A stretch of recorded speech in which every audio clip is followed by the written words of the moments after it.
Hey Maple Nuts, I just want to talk to you about pots and some of the pots that you might want to avoid, and that is one of them. You do not want to put any of your Japanese maples or conifers in one of those pots.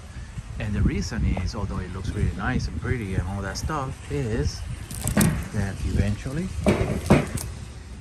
you have to remove it from the pot. And how are you going to do that? It's curved at the top, right? And it's wider here. So when you try to pull your tree, it's not gonna pull. So you have to break the pot in order to take the tree out. Another one that you want to avoid are pots that are tapered too much in the bottom. And the reason why is because these are easy to tip over, okay, versus a wider pot like this one. By the way, these are the ones that I get.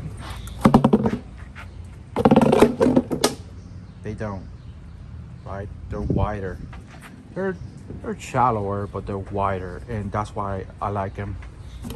Also, if you want them to taper, you want them to taper at the bottom and not at the top. If you have a pot that tapers at the top and wide at the bottom, you're also not going to be able to take your trees out. I mean, you're going to be able to take the trees out. It's just you're going to have to break the pot. So look at that. This is crap, guys.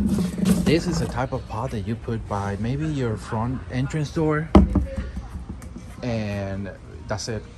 You know, somewhere where if the wind hits, it's able to get support from like the wall or something, you know. Other than that, if you put that in the middle of your garden, your tree is gonna get blown by 5-mile-an-hour wind.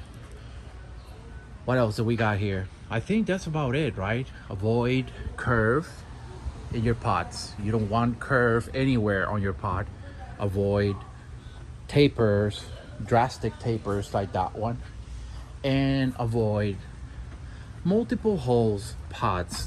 I seen a guy that saw a pot, and it was a pot, but it had a hole here and a hole there, and you can put multiple plants.